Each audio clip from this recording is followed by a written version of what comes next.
대체로 사람들은 악이 선보다 더 강하고 또 훨씬 더 영향력이 있다고 생각하는 것 같습니다.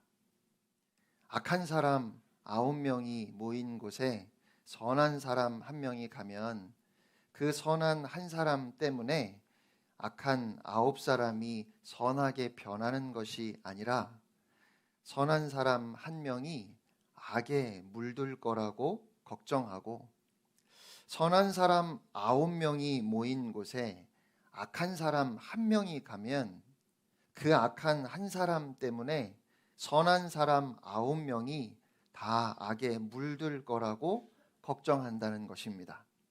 실제로 세상이 그런 것 같기도 합니다. 9개의 싱싱한 사과에 1개의 썩은 사과를 넣으면 그 9개의 싱싱한 사과 때문에 1개의 썩은 사과가 싱싱해지는 것이 아니라 썩은 사과 하나 때문에 나머지 9개의 사과가 다 썩게 됩니다. 그건 화학적인 반응이라고 한다면 이런 예는 어떨까요? 긍정적인 사고가 다른 사람들에게 전해지는 데에는 오랜 시간과 많은 노력이 필요하지만 부정적이고 우울한 사고가 다른 사람들에게 전해지는 데에는 별다른 노력이나 시간이 필요하지 않습니다. 좋은 소식은 알려지기가 어렵고 안 좋은 소식은 왜 그렇게 빨리 알려지는지 모르겠습니다. 칭찬이나 인정을 받고 기분이 좋은 시간은 꾸지람이나 뒷담화를 듣고 분을 사귀는 시간에 비하면 비교도 안 될 만큼 짧습니다. 또 칭찬을 받아서 기분이 아주 좋다가도 안 좋은 일이 있으면 순식간에 기분이 나빠지는데 안 좋은 일이 있어서 기분이 나쁠 때는 웬만한 좋은 이야기를 들어도 기분이 잘 나아지지가 않아요. 그래서 일반적으로 사람들이 생각하기에 선보다는 악이 훨씬 강해서 선은 절대로 악을 이길 수 없다고 생각하기 때문에 그래서 사람들은 끝까지 선을 행함으로 악을 이기려고 하기보다는 어쩔 수 없이 나도 악해져야 이 험한 세상에서 살아남을 수 있다는 생각을 더 많이 하지 않을까 싶습니다. 그래서 우리는 아주 믿음이 좋고 품행이 반듯하고 하나님을 정말 잘 믿는 자녀라 할지라도 그런 자녀가 품행이 바르지 못한 친구들과 어울리면 우리 마음에 이제 쟤네들 복 받았구나, 이제 저 아이들이 변하겠구나 라고 기대를 하기보다는 내 자녀가 잘못되지 않을까 하는 걱정이 생겨서 문제가 있고 비뚤어진 친구들에게 우리 아이들이 다가가서 그들과 대화하고 교제하면서 그들을 선한 길로 인도할 수 있기를 기대하기보다 우리는 우리 아이들이 그런 아이들과 어울리지 않았으면 좋겠다는 생각을 더 많이 합니다. 우리 아이들을 못 믿어서가 아니라 세상이 악하기 때문에 그렇습니다. 청년 사역자들의 모임에서 한 목사님이 말씀하셨던 것이 기억이 납니다. 그 목사님이 사역하시는 교회에 정말 신실한 한 자매가 있었습니다. 무엇보다 복음을 위해서 헌신된 자매였고 친구들을 사랑하는 참 잘 컸다 싶은 그런 자매였습니다. 교회에서도 열심히 많이 봉사했습니다. 그런데 그 자매가 그 목사님과 대화하는 중에 자기 아버지가 하는 말 중에 자기가 제일 듣기 싫은 말이 하나 있다고 했습니다. 뭐냐고 물었더니 이 자매가 다른 사람들에게 좀 소외당하는 것 같은 친구가 있어서 그 친구와 조금 가깝게 지내려고 하면 교회 장로님이신 아버지가 그렇게 불량한 학생과 가까이 지내지 말라고 한다는 거예요. 그렇게 그 친구를 가까이 하지 말라고 하면서 아버지가 하시는 말씀이 너는 믿는데 세상을 믿을 수가 없다 였어요. 너는 믿는데 세상을 믿을 수 없다는 그 말이 자기는 제일 듣기 싫은 말이라고 했습니다. 만일 그런 식이라면 어떻게 문제를 안고 있고 또 소외된 사람들의 친구가 되어줄 수 있고 어떻게 그들을 하나님 앞으로 복음으로 인도할 수 있겠느냐는 것이 그 자매의 말이었습니다.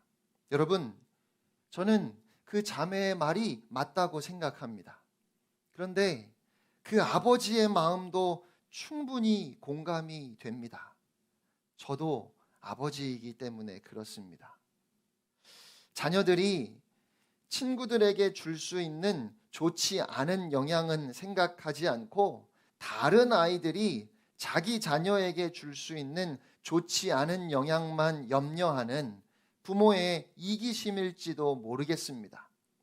우리 자녀들이 좋은 친구를 많이 만나기를 원하면서도 좋은 친구가 되어주기를 원하지 못하는 것은 세상이 너무 악해서 마음을 놓을 수 없고 또 세상이 두렵기 때문일 거라고 생각합니다. 하지만 그럼에도 불구하고 그렇게 악이 더 강해 보이고 선은 너무 미약해 보이지만 그럼에도 불구하고 절대로 악이 선보다 더 강한 것은 아닙니다. 비록 우리의 죄성이 악에 더 끌리는 것은 사실이라 할지라도 끝내는 선이 반드시 이기게 되어 있고 그래서 선한 사람들의 노력은 어떠한 경우에도 결코 헛되지 않습니다. 주님은 제자들을 향해서 너희는 세상의 소금이라 말씀하셨습니다.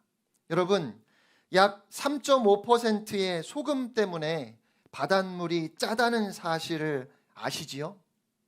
1kg의 바닷물에 965g이 물이고 약 35g만 소금인데 바닷물이 짜다는 겁니다. 그렇게 소금은 아주 적은 양이라도 확실하게 맛을 바꾸고 절대적인 영향을 줍니다. 그런데 말씀을 보면 너희는 세상의 소금이라 하시면서 이어서 말씀하시기를 소금이 만일 그 맛을 잃으면 무엇으로 짜게 하리요? 후에는 아무 쓸데없어 다만 밖에 버려져 사람에게 밟힐 뿐이니라 라고 또한 말씀하셨습니다. 사람들이 소금을 맛보고 너무 짜다고 왜 이렇게 짜냐고 그래서 소금을 거부할 수도 있겠지요. 하지만 그것은 소금의 본분을 다하고 있는 것이고 확실한 영향력을 가지고 있는 것입니다. 그런데 지금 사람들은 소금을 맛보고 이게 너무 짜다고 뭐라고 하는 것이 아니라 소금이 짜지 않아서 아무 맛도 내지 않아서 그래서 쓸데없다 말하고 있습니다. 세상 사람들이 교회를 비난하는 것은 교회가 너무 짜서가 아닙니다. 믿는 사람들이 너무 선하기 때문에 그 선한 영향력에 대한 두려움으로 교회를 비난하는 것이 아니에요. 초대교회 때는 그랬습니다.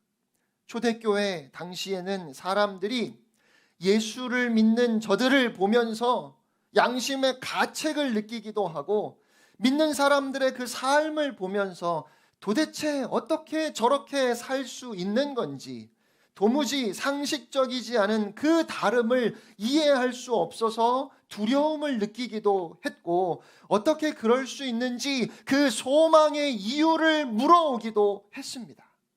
하지만 현대 교회를 보면서는 아무리 교회를 화려하게 지어 놓아도 아무리 많은 사람들이 교회에 모여도 세상 사람들은 말하기를 소금인 줄 알았는데 짜지 않다고, 맛이 안 난다고, 아무 맛도 없다고 말하는 겁니다. 그래서 A.W. 토저는 말하기를 현대 기독교는 약이라도 효험이 없고 독이라도 해롭지 않다고 했습니다. 약이라도 효험이 없고 독이라도 해롭지 않다. 물탄 포도주 같다는 겁니다. 약이면 무슨 효과가 있어야 하고 독이면 확실하게 해로워야 되는데 현대 기독교는 도대체 아무 맛이 없다는 겁니다. 아무런 영향력이 없다는 것이지요. 하지만 오늘 성경은 분명하게 선이 이긴다고, 선이 강하다고, 그 영향력은 분명하고 엄청난 것이라고 우리에게 말씀합니다. 노르웨이의 루터교 감독이었던 에린 벌그레이라는 분이 계셨는데 독일 나치에 의해서 체포되어서 수용소에 수감이 되었습니다. 그런데 그가 수용소에 수감되어 있었던 6개월 동안 자그마치 간수를 11번이나 바꾸어야 했다고 합니다. 6개월 동안에 11번이나 간수가 바뀌었던 이유는 에린 벌그레이 감독을 지키던 간수들이 자꾸 변했기 때문입니다.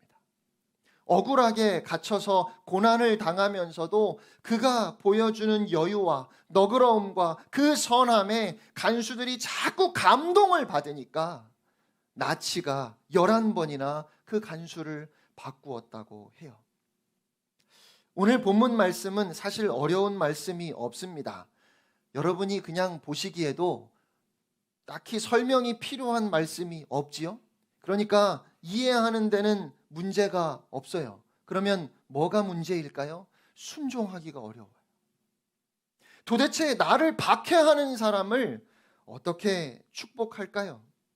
즐거워하는 자들과 함께 즐거워라고 하셨는데 이것도 쉽지 않습니다. 사촌이 땅을 사면 잘했다고, 잘 되었다고 축하한다고 함께 기뻐하는 것이 아니라 이상하지요? 변비도 아닌데 왜 배가 아플까요? 15절을 보면 함께라는 말이 2번이나 강조되고 있습니다. 이 함께라는 말이 극도로 개인주의화 되어가는 요즘 시대에는 참 어려운 말이 되어버렸습니다. 요즘은 한 집에서 텔레비전을 보는 것도 따로 합니다. 가족들마다 보고 싶은 프로그램이 다 다르기 때문에 방마다 텔레비전을 두고 따로따로 자기가 원하는 프로그램을 봅니다. 전에는 집에 텔레비전이 한 대밖에 없어서 그래도 텔레비전을 볼 때는 온 가족이 함께 봤어요.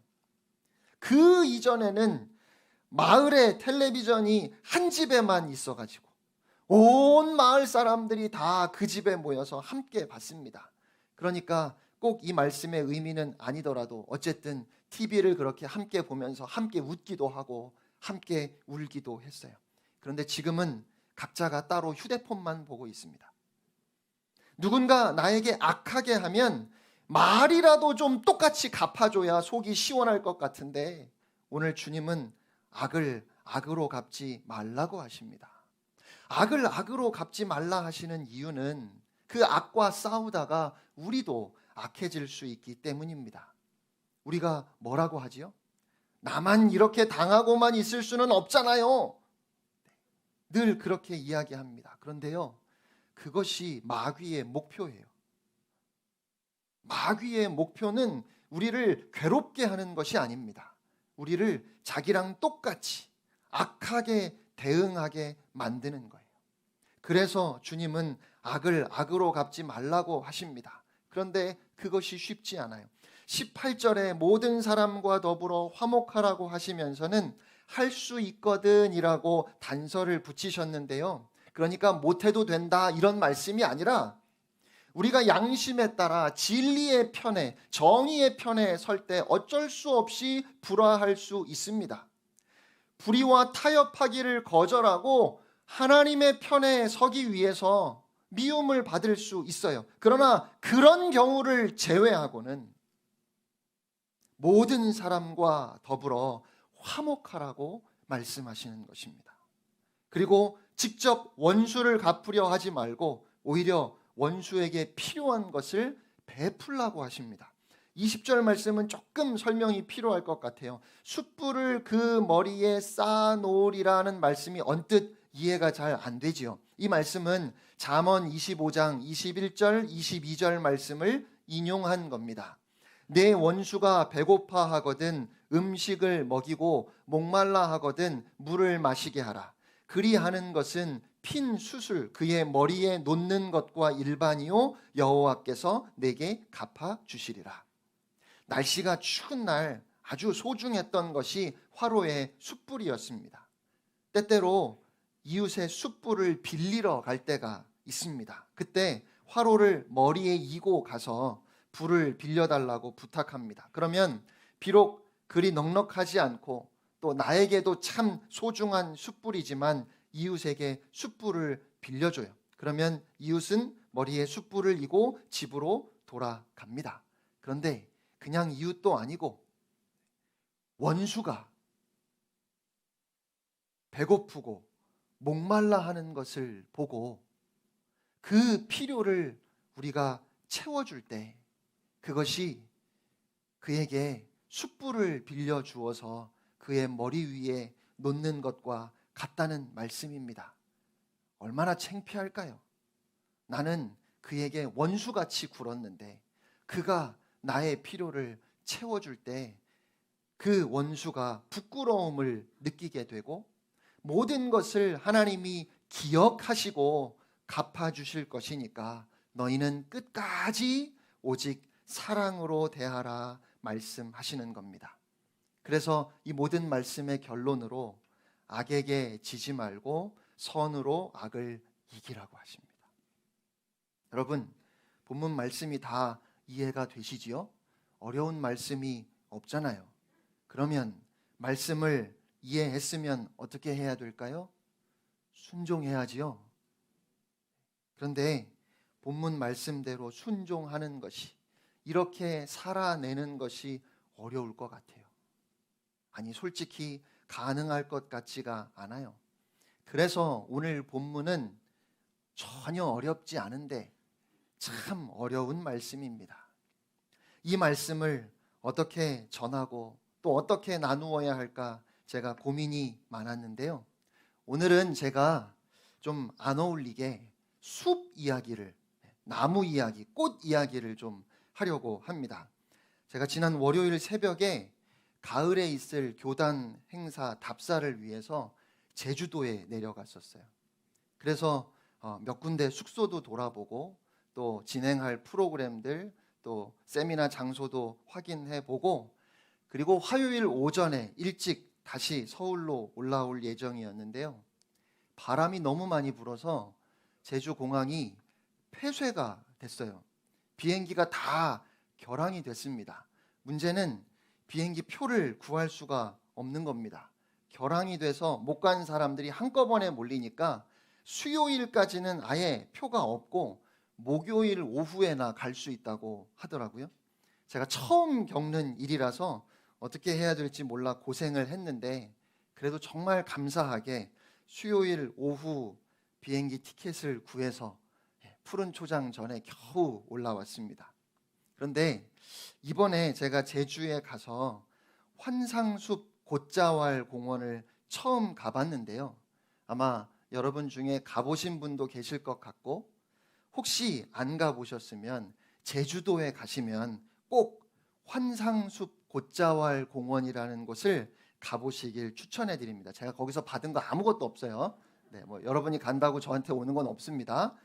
너무 좋아서 추천을 해 드립니다. 저는 숲 해설가라는 직업이 있는지도 몰랐어요. 근데 이게 국가 자격증이 있는 그런 직업이더라고요.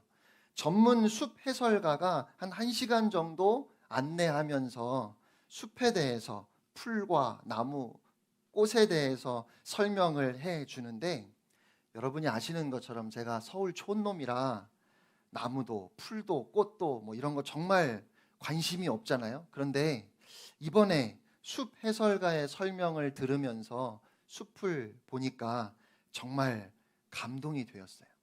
무엇보다 우리 하나님이 창조하신 작품이잖아요. 그런데 제가 너무 몰랐습니다. 이제부터라도 제가 꽃이나 나무, 풀에 대해서 관심을 좀 가져야 되겠다는 생각을 했어요. 그런데 그 숲에 있는 나무 중에 색깔 끈이 묶여 있는 나무가 있더라고요. 노란색, 파란색, 빨간색 끈을 이렇게 묶어 놓은 나무가 있어요. 혹시 보셨습니까? 네. 노란색 끈은 아픈 나무라는 뜻이래요. 이 나무가 지금 아프다고. 그리고 파란색 끈이 묶여 있으면 그래서 지금 아픈 거를 사람이 치료하고 있다고, 특별히 관리 중인 나무라는 뜻이랍니다. 그리고 빨간색 끈이 묶여 있으면 죽은 나무라는 뜻이래요. 노란색 끈이 묶여 있으면 무슨 나무라고요? 아픈 나무. 나무가 아프대요. 여러분 어떻게 해야 될까요? 숲 해설가들은 제일 먼저 그 나무를 안아준대요. 그리고 그 나무에게 이야기합니다. 괜찮니? 미안하다. 너 아픈 줄도 몰랐어. 미안해. 괜찮아질 거야. 힘내. 그러면서 매일 안아주고 칭찬도 해주고 시간이 날 때는 일부러 그 나무 옆에 가서 그 나무의 몸을 기대고 책을 보기도 하고 그렇게 마음을 나누어 준다고 합니다. 그러면 그렇게 칭찬해주고 같이 시간을 보내주고 힘내라고 격려해주면 2-3달 시간이 지나고 10그루 중에 7그루 이상 나무가 살아난대요. 빨간 줄이 있으면 어떤 나무라고요? 죽은 나무예요. 죽은 나무에게는 어떻게 해줄까요? 숲 해설가들은 역시 제일 먼저 안아준대요. 그리고 이렇게 나무에게 이야기합니다. 미안해. 너 살아있을 때 많이 와주지 못하고 죽은 다음에 와서 너무 미안하다. 근데 너 정말 멋지게 살았다. 돌밖에 없는 땅에서 나 같으면 너무 힘들었을 것 같은데 너는 정말 대단하다. 그렇게 죽은 나무에게 매일 와서 시간을 보내주고 마음을 써주고 하면 2달 뒤에 어떻게 될까요? 나무가 부활하진 않아요. 죽은 나무에 누가 살지요? 버섯. 네. 그런데요, 그 버섯이 사람들이 찾아와서 칭찬해주고 수고했다고 그렇게 이야기해주는 말을 2달 넘게 들은 나무의 버섯과 그렇지 못한 버섯은 그 질과 향이 완전히 다르다고 합니다. 여러분, 결국 그러한 생명력이 어디에서 나갔을까요? 마음을 담은, 진심을 담은 말의 힘이에요. 여러분의 말에 힘이 있습니다. 하나님께서 어떻게 천지를 창조하셨지요? 말씀으로 창조하셨어요. 그리고 우리는 하나님의 형상대로 지음받은 존재입니다. 우리의 말에 힘이 있어요. 연애할 때는, 신혼 때는 서로 마음을 담아서 좋은 말만 했어요. 아프다고 하면 괜찮아? 어디가 아파? 약 사다 줄까? 내가 좀 주물러 줄까? 뭐 이랬어요. 근데 시간이 지나고 이제는 아프다고 하면 또 아파? 너만 아파? 나도 아파. 이래요. 여러분, 제가 일부러 설교 전에 안 했는데요. 좌우 앞뒤에 계신 성도님과 한번 인사합시다. 네. 동성 간에는 좀 한번 안아주시고요. 네. 이성 간에도 부부인 경우에는 안으셔도 됩니다. 좀 안아주시고요. 이렇게 하라고 하는데도 안 하면 문제가 있는 거예요. 네? 뭐라고 얘기할까요? 고맙습니다. 미안합니다. 수고 많았어요. 사랑합니다. 그렇게 좀 토닥여 주세요.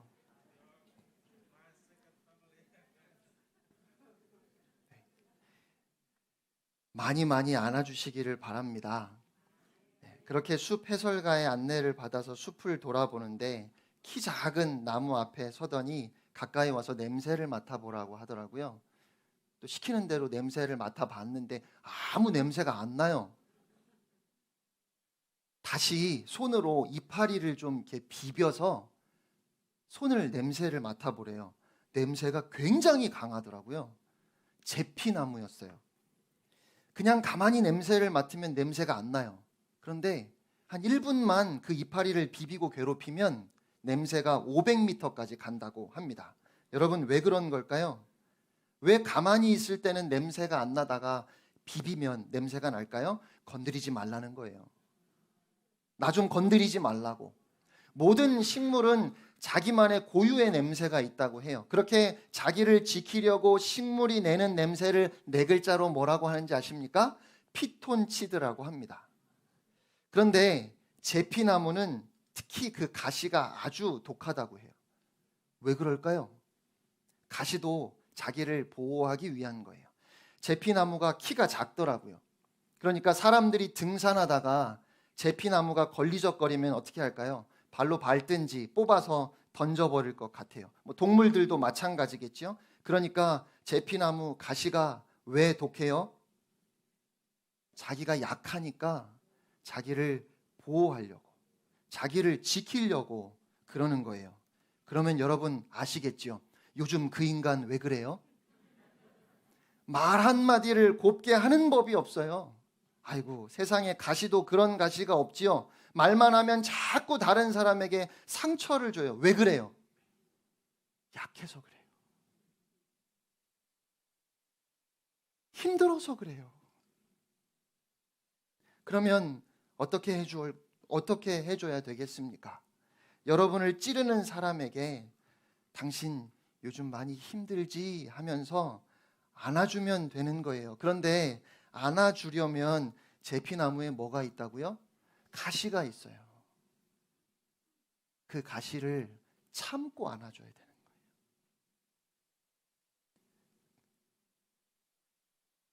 우리 하나님께서 우리를 그렇게 안아주셨잖아요.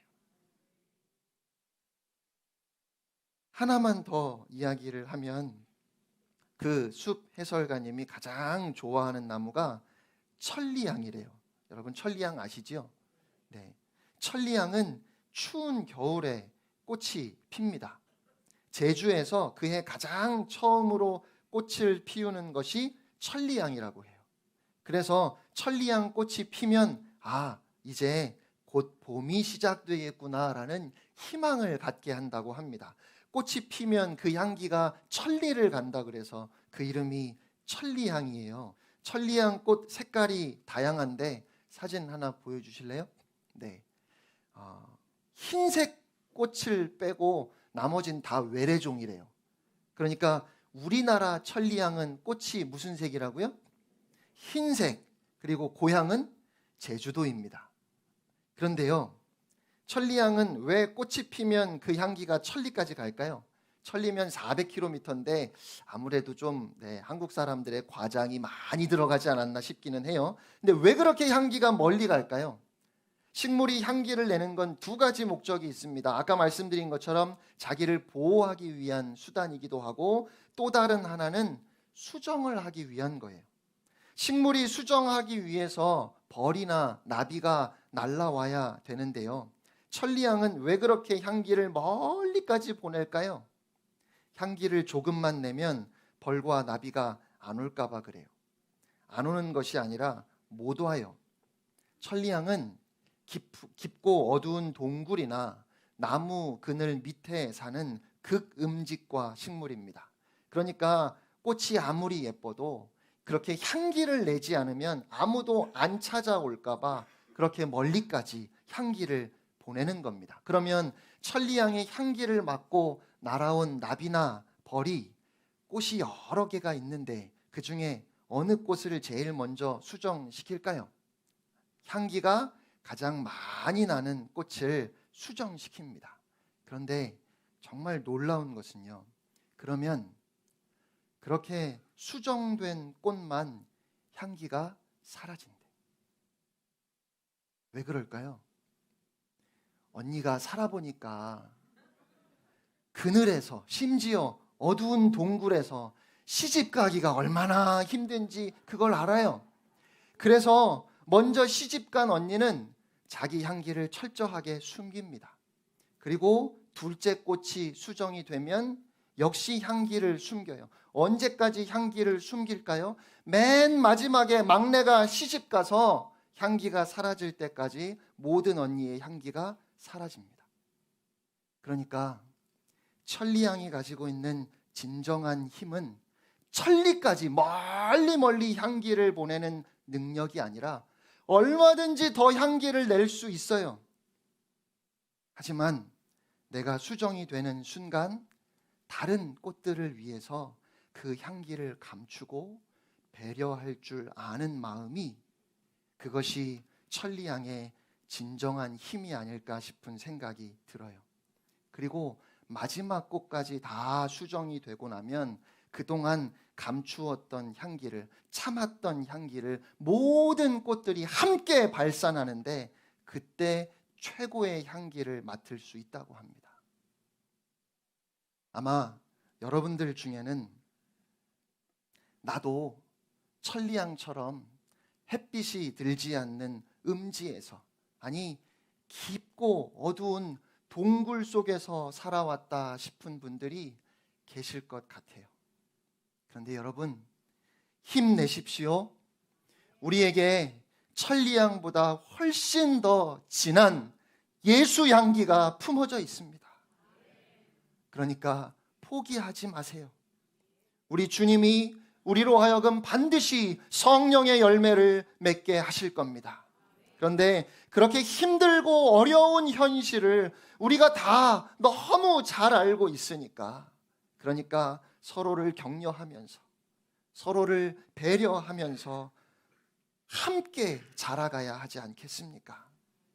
우리 모두가 함께 진한 예수 향기를 이 세상에 낼 수 있도록 그렇게 서로 격려하고 세워주는 우리 교회가 되면 참 좋겠습니다.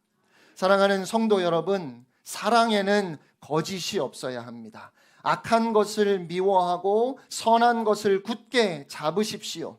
형제의 사랑으로 서로 다정하게 대하며 존경하기를 서로 먼저 하십시오. 열심을 내어서 부지런히 일하며 성령의 뜨거워진 마음을 가지고 주님을 섬기십시오. 소망을 품고 즐거워하며 환난을 당할 때 인내하며 절대로 기도를 쉬면 안 됩니다. 성도들이 쓸 것을 공급하고 손님 대접하기를 힘쓰십시오. 여러분을 힘들게 하는 사람, 어렵게 하는 사람 축복하세요. 축복하시고 절대로 저주하지 마십시오. 기뻐하는 사람들과 함께 기뻐하고 우는 사람들과 함께 울어주세요. 서로 한 마음이 되고 교만한 마음을 품지 말고 온유하고 겸손한 마음으로 함께 교제하며 절대로 스스로 잘난 체 하지 마세요. 아무에게도 악을 악으로 갚지 말고 모든 사람이 선하다 생각하는 일을 하려고 애쓰십시오. 여러분 쪽에서 할 수 있는 대로 모든 사람과 더불어 화평하십시오. 사랑하는 여러분, 스스로 원수를 갚지 말고 그 일은 하나님의 공의에, 하나님의 진노에 맡기십시오. 성경에서도 원수 갚는 것은 내가 할 일이니 내가 갚겠다라고 하나님께서 분명히 말씀하셨습니다. 오히려 원수가 배고파하거든 목말라하거든 그 쓸 것을 주어라. 그렇게 하는 것은 네가 그의 머리에 숯불을 쌓는 일이다 하셨습니다. 사랑하는 성도 여러분, 악에게 지지 말고 선으로 악을 이기는 여러분이 되시기를 주님의 이름으로 축복합니다. 우리 함께 찬양하겠습니다.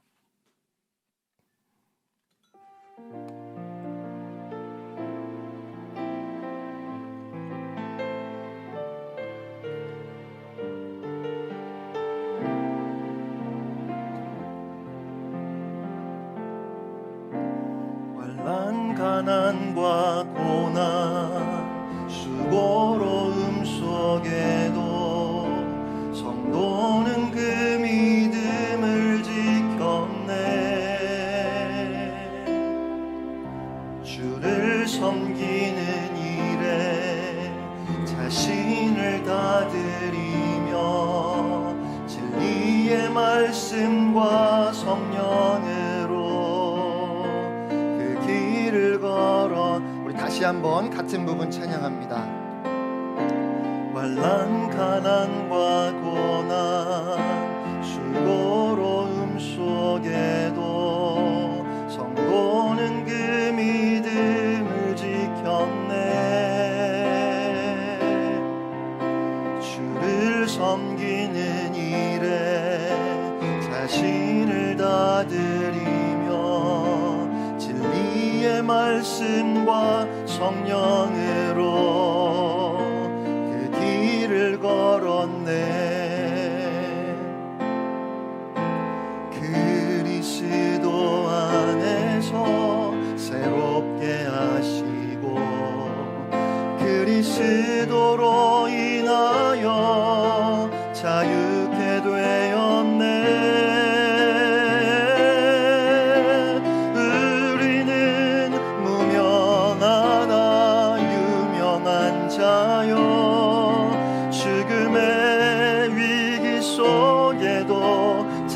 생명 가졌고 근심 하나 기뻐하며 가난 하나 다른 이를 부욕해 하는 자로다.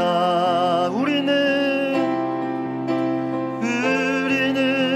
무명하나 유명한 자요 죽음의 위기 속에도 참 생명 가졌고 근심 하나 기뻐하며 가난하나 다른 이를 부욕해 하는 자. 우리 한 번 더. 우리는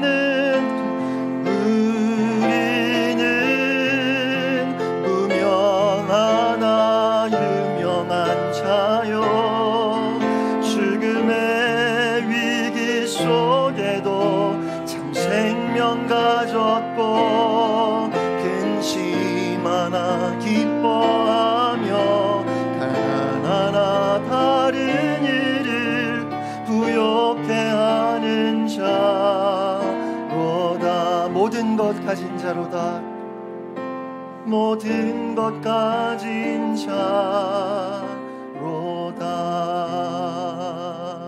우리 시간 함께 합심해서 기도하기를 원합니다.